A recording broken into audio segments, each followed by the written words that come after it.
Pues hemos visto en la mañana pues ya los avances del ejercicio que ha hecho Transparencia por Colombia en torno a la agenda legislativa, de las iniciativas que han arrancado y que han quedado en el camino y de otras que siguen avanzando, pero sobre todo pues hemos visto que la importancia de tener a alguien que se concentre, o en este caso una organización, a hacer seguimiento real de lo que está pasando con los proyectos de ley anticorrupción, que es una iniciativa pues que Transparencia viene liderando desde hace tiempo. No es la primera vez que Transparencia se centra a hacer seguimiento de la agenda legislativa. Uno de los referentes más importantes, pues digamos, del boom en el país, lo refirió Transparencia en la invitación a este evento, la consulta anticorrupción hace 4 años y medio. Pues yo siento que es un hito en el desarrollo legislativo en materia anticorrupción, porque si bien yo creo que en los últimos 30 años no ha habido un candidato que no llegue a una entidad pública, ya sea corporación o de la rama ejecutiva, con un discurso de que hay que acabar con la corrupción, yo creería que no hay ninguno. Es un tema políticamente correcto, pero que infortunadamente cuando ya llega el momento de aplicarlo se diluye. Y no, si podríamos buscar ejemplos recientes y los encontramos, como en campaña el tema anticorrupción es muy fuerte, pero cuando uno empieza a ver ya la realidad no es tan evidente. Pero la consulta anticorrupción tuvo un tema de hito, y es que pues uno fue un llamado no de 100.000 personas sino de 11.500.000 personas a regular un tema que, aunque hay quienes creamos que no todas las iniciativas realmente pueden combatir la corrupción, por lo menos sí ponen en el discurso y en la agenda política el tema, y coincidió en ese momento con algo muy importante, y es que estaba arrancando un gobierno y toda escoba nueva barre bien. Y lo digo en nombre propio porque yo hacía parte del gobierno en ese momento, hice parte de la comisión que ayudó a escribir los proyectos de ley. Pero esto marca pues un precedente muy importante, y lo más importante creo yo es que no dejemos que se muera. Y pues yo le quiero preguntar a Elizabeth, pues a partir de su experiencia, pues tenemos varias preguntas, pero quiero empezar por algo que me parece muy importante, y es, en tu experiencia de tanto rato, ¿cuáles crees que han sido las principales barreras que ha tenido la sociedad civil y la academia o la ciudadanía para poder realmente avanzar, incidir en estos procesos legislativos? Bueno, nuevamente muchas gracias a Transparencia por esta invitación, y celebro enormemente la numerosa presencia de mujeres, no solamente acá, sino de mujeres haciendo política. Creo que esto es un hito, y es un hito que hay que proteger, no solamente proteger, sino que hay que fortalecer. Y bueno, más tardecito quiero hablar un poco sobre los riesgos que se están corriendo con la reforma política actual en temas de empoderar a las mujeres. A mí no me gusta la palabra empoderar, pero creo que es muy comprensible para todo el mundo. Creo que es muy importante proteger lo que se ha avanzado, pero además dar pasos en direcciones mucho más proactivas y mucho más asertivas para lograr efectivamente la paridad, la alternancia y la universalidad. ¿Por qué lo menciono en este contexto? Porque está demostrado que las mujeres el sector de las mujeres es uno de los sectores más afectados por la corrupción, no solamente por los temas de cuidado, por el tema el cuidado de la familia, sino en muchísimos aspectos, violaciones de derechos humanos, etc. Andrés mencionaba la importancia del marco de la legalidad, pero ahí yo veo que hay, digamos, barreras para que los ciudadanos entiendan realmente de qué se trata y cómo pueden exigir cumplimiento de esas normas. En ese sentido, sé que Transparencia está trabajando en ese tema, pero pienso que hay que relevar el tema del cuidado de lo público, qué significa lo público para la gente, y creo que ese es un concepto que hay que socializar en un lenguaje que la gente entienda. Es decir, hacer foros en las reuniones, por ejemplo, ¿qué entiende la gente por lo público? Porque lo público no son solamente los políticos, y lo público nos pertenece a todos. Entonces, en esa medida, pienso que fortalecer el conocimiento de lo que es lo público es fundamental. Y quiero dar un brinco hacia lo que estamos viviendo hoy en día. El tema de la reforma política. ¿Por qué lo menciono? Porque hay 3 temas centrales en la reforma política que están corriendo riesgos y que tienen que ver directamente con la lucha contra la corrupción. Uno es el fortalecimiento y democratización de los partidos políticos, y ustedes me dirán, bueno, pero ¿eso qué tiene que ver? Hoy en día, con las listas abiertas, nadie responde. Los partidos políticos institucionalmente no responden. Partidos políticos que están en los niveles más bajos históricos de credibilidad y de legitimidad frente a la ciudadanía. Entonces, las listas cerradas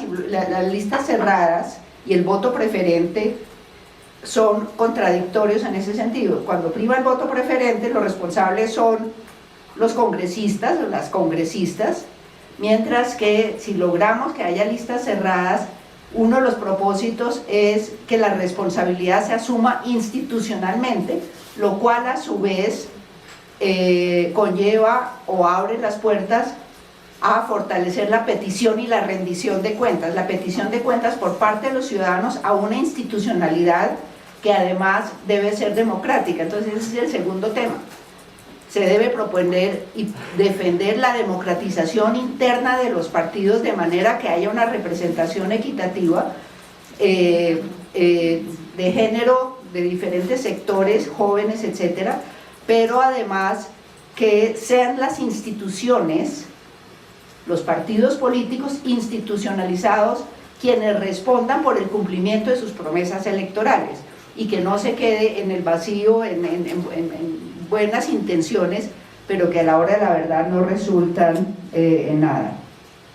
El otro tema tiene que ver, desafortunadamente, yo creo que ese es una pérdida muy grande de la reforma política, que se descartó de entrada la reforma a la estructura organizacional, a la estructura electoral, a la institucionalidad electoral. ¿Por qué digo eso? Porque en este momento no hay ninguna posibilidad, o digamos, los partidos, la organización electoral depende de los partidos políticos, entonces tampoco tiene forma de controlar, sancionar a los partidos, y esto tiene un elemento básico en la financiación de las campañas. Entonces nuevamente me remito a los temas de equidad de género. ¿Quién va a controlar o quién controlaría que efectivamente, si se logra la democratización de algunas medidas para democratizar a los partidos, las mujeres reciban equitativamente recursos de financiación o incluso incentivos, que es lo que hemos venido trabajando y hemos venido proponiendo? Y nuevamente, ya Sandra lo mencionó, y sabemos que la financiación de la política es una de las mayores fuentes de corrupción que hay. Entonces, ahora, ¿qué medidas? Yo creo que es fundamental seguir convocando al sector privado. Como dice el dicho, para bailar tango se necesitan dos, y todos los hechos de corrupción, o la inmensa mayoría de los hechos de corrupción, requieren mínimo de dos actores, y generalmente hay un sector privado involucrado, un representante o una empresa del sector privado. Entonces yo creo que este tema de la importancia cómo involucrar a la sociedad civil y cómo involucrar al sector privado es fundamental, y debemos buscar acciones coordinadas entre la institucionalidad pública, el sector privado y las organizaciones de la sociedad civil en este propósito. Bueno, algo que es fundamental y central es la protección de denunciantes y testigos, que está en la norma, pero es decir, todos los meses asesinan a un líder social cuya función, cuya labor es denunciar hechos de corrupción. Periodistas, es decir, hace 2 semanas, 3 semanas asesinaron a un periodista que se dedicaba precisamente, que era un denunciante de hechos de corrupción en su departamento. Dejaría por ahora ahí. Se me adelantaste las preguntas, pero está muy bien, Elizabeth. Pues uno de los temas aquí que nos llama la mañana de hoy es la incidencia de la sociedad civil directa en el proceso legislativo.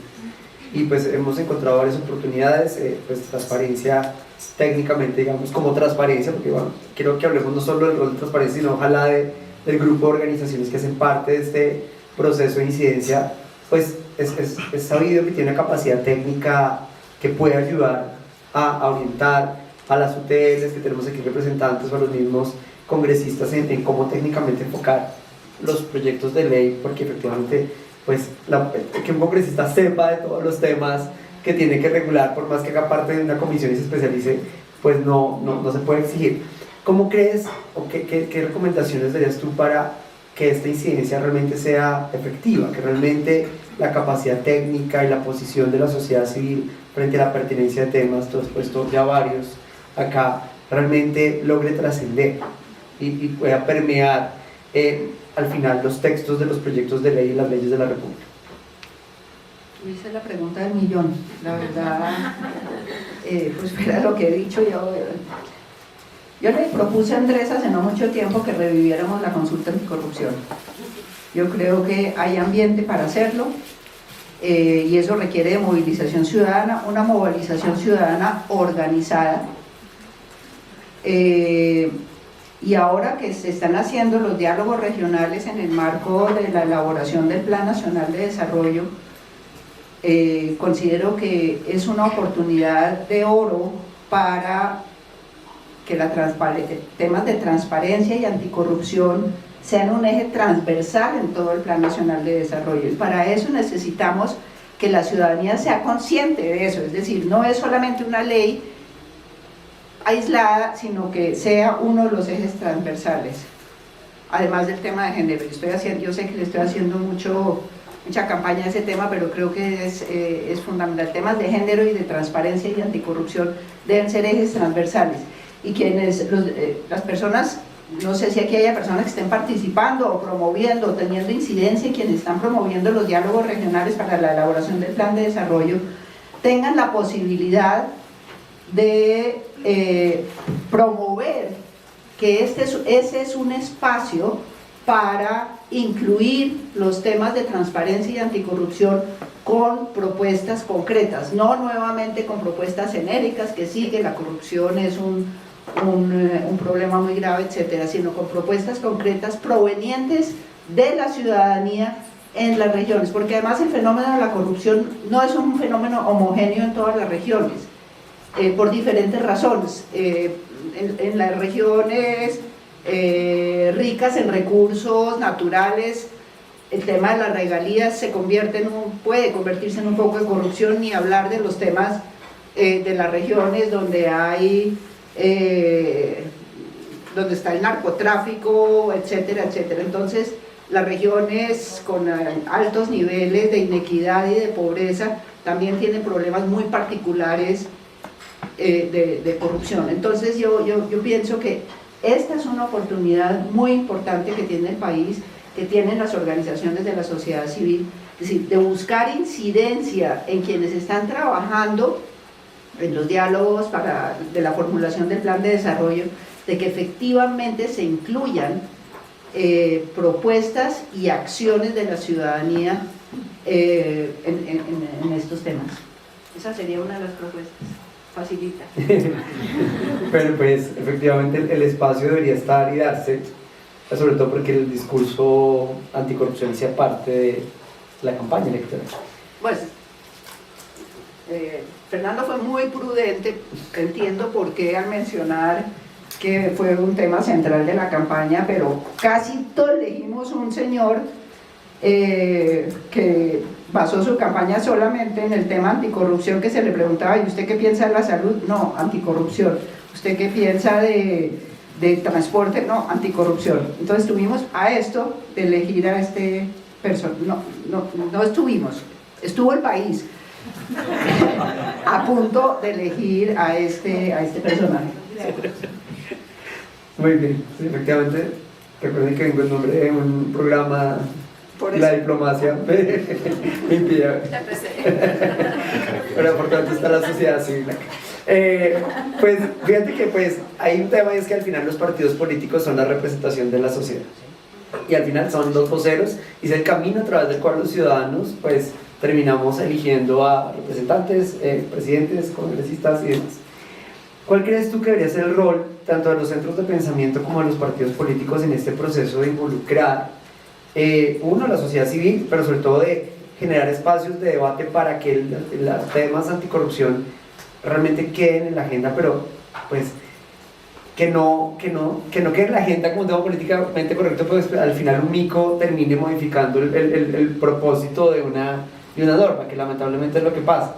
Está muy bonita y en la última ronda se cambia el sentido de un debe por un podrá o de un artículo, una coma que se corre y le cambia el espíritu. Pero pues aquí es donde me dice, bueno, pues están los centros de pensamiento y los partidos y al final, pues tú ya lo dijiste, la reforma política busca darle más poder a los partidos como colectividad. ¿Cuál crees que tú o qué recomendación le darías a los partidos, ya que hay aquí representantes de partidos, para que los partidos y los centros de pensamiento se fortalezcan en esta vida? No sé, es decir, más de lo que he dicho, cosas diferentes, no, yo creo que hay que efectivamente la agenda anticorrupción sea agenda de los partidos políticos como institucionalmente, y no solamente de uno o dos candidatos, o uno o dos congresistas, o uno o dos alcaldes del partido que representan al partido, sino que sea realmente un compromiso institucional de los partidos. Y efectivamente sí hay un acercamiento de organizaciones de la sociedad civil. Yo creo que el Instituto de Ciencia Política, Congreso Visible, Transparencia por Colombia y muchas otras organizaciones están trabajando mano a mano en muchos temas en el Congreso, o con el Congreso, digamos, o con los congresistas. Y esos lazos hay que fortalecerlos. Y hay que mandar un mensaje muy importante, y es que no todos los políticos son corruptos y que la política no es corrupta, porque eso nos ha hecho un daño inmenso. Entonces se mete en un solo saco a todos los políticos sin diferenciar y sin diferenciar actores, y eso hace un daño realmente muy importante. Seguir fortaleciendo las relaciones sociedad civil-Congreso a través de la sociedad civil organizada, pero no solamente ONGs, es decir, no solamente las ONGs grandes, sino mirar que en los territorios se desarrollen núcleos de ciudadanos exigentes, ciudadanos que le exijan a sus congresistas acciones concretas en ese sentido. Mira tú, wow. Gracias. ¿Cómo estás de tiempo, Elisa? Tengo como 15 minutos. Perfecto. Yo quiero aprovechar, entonces, pues ya, yo creo que estamos pocos, podríamos aprovechar unos minutos para dialogar con Elizabeth. Yo le he hecho unas preguntas a Elizabeth que no sé si quisieran las personas que nos acompañan de los partidos o de la MOE o de ayudar a complementar las recomendaciones, y también quisiera aprovechar pues para que te hagan preguntas. Perfecto. Desde el público. O sea, que virtualmente quisiera hacer lo que yo, pues tenerte acá, y este tema creo que vale la pena, sobre todo para el aprendizaje, y este espacio creo que es un espacio de aprendizaje seguro. Anímense. Pocas veces tienen a Elizabeth Ungar enfrente. Gracias. Jefe de Relaciones Públicas. Obvio. Además de cargo formal, lo que pasa es que no le pago. Pues bueno, yo no quiero hacer como una pregunta como tal, sino como tipo comentario. Bueno, yo creo que nosotros como partido y las organizaciones y entidades sí o sí llevan la bandera anticorrupción per se. Sin embargo, yo creo que hay mucho desconocimiento, y por el desconocimiento técnico es que se expiden y se expiden y se expiden leyes y normas, y como que nadie se da cuenta que a veces, digamos, hay vacíos en una parte y hay como que amontonadas muchas otras leyes en otra. Entonces yo sí creo, más que todo nosotros como partido, lo que ustedes dicen que somos como los que nos apersonamos en campaña y después del título, es importante que sigamos trabajando en eso, en capacitar, en convocar. Hace poquito un representante nuestro, el representante Víctor Tobar del Huila, radicó un proyecto enfocado a mecanismos de beneficios para proteger a las personas que hagan denuncias de actos de corrupción. Pero esto, ¿quién lo sabe? Nosotros como partido y ya. Entonces sí nos hace falta como promover. Y el monitor legislativo de Bajo qué número se va. Pero sí, o sea, digamos, es nuestro deber, y también el deber pues es como que preocuparnos más o sea, porque la ciudadanía se interese y que conozca, porque es que esto no solo nos cobija a nosotros como público y político, sino a toda la ciudadanía. Entonces, pues era eso como más que todo, como recalcar, como que sigamos igual promoviendo esto, que la gente se interese, pues porque yo creo que salimos y le preguntamos a un ciudadano como, bueno, ¿usted qué mecanismos cree que tiene? O en qué quedó la ley anticorrupción, o en qué quedó los 7 puntos que tanto se hizo campaña. Entonces sí, pues nada, o sea, digamos como que direccionándolo un poquito hacia una pregunta, pues sí, digamos, ¿qué mecanismos podríamos nosotros implementar también para que la gente se interese en estos temas, o como que sí, se siga como promoviendo esto bajo un conocimiento un poquito técnico para nosotros y un poquito más ciudadano para las personas del común? Pues eso es responsabilidad de ustedes, es decir, es responsabilidad de los congresistas electos y posteriormente de los concejales electos, etcétera, por el partido, hacer esa divulgación y tener relacionamiento con la ciudadanía. El tema es que con el voto preferente, mientras tengamos voto preferente, eso va a ser muy difícil, porque el que responde es el candidato, pero no hay una institucionalidad detrás que avale esa situación. Lo hemos visto ahorita con la reforma política y con la reforma tributaria. Es decir, el tema de las bancadas está funcionando más o menos, pero muchas veces contrario a los compromisos que adquirieron durante la campaña. Es decir, muchos de los sectores políticos que se declararon partido de gobierno hoy en día están como dándole vueltas al asunto en la práctica, en sus votaciones, en los proyectos tanto de reforma tributaria como de la reforma política. Es decir, ya les dieron los puestos, y perdónenme que ya yo como no tengo barrera diplomática, ya les dieron los puestos, entonces ya consideran que pueden hacer lo que quieren. Por eso es tan importante el tema de la democratización de los partidos políticos con reglas de juego claras, y no que cada congresista o cada grupito de congresistas haga lo que quiera, además con chantajes. Es decir, lo que pasó ayer con el impuesto a las iglesias es vergonzoso, porque eso fue abiertamente un chantaje. Si aprueban el proyecto, nosotros no aprobamos la reforma tributaria. Entonces yo sí creo que los partidos tienen una inmensa responsabilidad institucionalmente, y no como una agrupación dispersa de personajes. Decía Elizabeth que ella no me paga, pero ya con estos comentarios me paga la publicidad. Eso se llama salario emocional. Hay una pregunta acá atrás. Perfecto, Dani. Hola. Dinos tu nombre, de dónde vienes y a todo. Hola, ¿me escucha? Buenos días para todas y para todos, mucho gusto, soy Juan Daniel Rodríguez de la UTL, la representante Jennifer Pedraza. Yo tengo una duda, Elizabeth, y es en el marco de, por ejemplo, este libro que hizo la MOE, que se llama Democracias Empeñadas. Explican muy bien cómo la corrupción pues comienza en las candidaturas y mencionan eso que estabas diciendo, y es que se mira mucho como un problema de manzanas podridas en funcionarios públicos, pero se saca de la ecuación al sector privado de las empresas.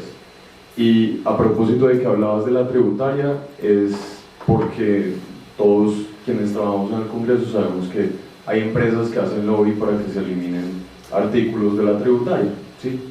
Entonces, el asunto es, yo estoy de acuerdo que hay que democratizar los partidos, pero ¿cómo podemos garantizar que en la ecuación empiecen a aparecer también el sector privado, que no es como la manzana de Adán que corrompe a este mundo perfecto de la política, pero sí participa activamente en la ecuación de los casos de corrupción, incluso desde las mismas campañas? Es que es evidente, solo hojeando un poco en cuentas claras, quiénes responden a qué gremios y por qué votan como votan, y está bien, pues cada quien tiene el derecho de representar ciertos sectores de la sociedad civil, empresariales, etcétera, pero no por debajo de la mesa. Entonces, ¿cómo podemos hacer que eso pueda ser más visible y más transparente desde las mismas elecciones? Sandra está que se habla, entonces voy a hacer yo diría, bueno, primero, tanto yo siempre he pensado que la financiación la participación del sector privado en la financiación de las campañas es una actividad legítima, siempre y cuando sea transparente, siempre y cuando exista organismos de control o que el Consejo Nacional Electoral efectivamente tenga la capacidad de controlar y sancionar a quienes violan las normas relacionadas con financiación. Y lo mismo diría sobre el cabildeo. El cabildeo existe en todas partes del mundo, pero yo no sé cuántos proyectos de cabildeo se han presentado, 10, 12, 15, no sé exactamente. Cambio Radical, entre otras cosas, ha sido uno de los... ¿Cuántos? Ahorita hay 2. Bueno, ahorita, pero en el pasado, es decir, y nunca ha pasado. Entonces, si se reglamenta de una manera asertiva el tema del cabildeo, bienvenido, pero eso requiere que haya transparencia, eso requiere que haya transparencia, eso requiere que se sepa quién está haciendo cabildeo, con quién, con qué ministro, con qué congresista. O sea, es un tema de transparencia y de acceso a la información, que los ciudadanos puedan efectivamente acceder a esa información. La reforma política, y Sandra seguramente ahorita va a profundizar en esto, por ejemplo, elimina el tema de conflicto de interés relacionado con financiación de campañas de privados. Eso es un exabrupto, porque abre un hueco negro adicional a los que ya hay. Entonces, eso es lo que yo diría. No es, así como no todos los políticos son corruptos, decir que todos los políticos son corruptos, no, todo el cabildeo es ilegítimo, y por supuesto tampoco ilegal, pero sobre todo no es ilegítimo, y la financiación privada de la política tampoco. Yo nunca he sido partidaria de la financiación 100% estatal, entre otras cosas porque no hay garantías. La organización electoral no garantiza que si es 100% estatal, efectivamente los recursos públicos se destinen con transparencia, equidad, igualdad, etcétera.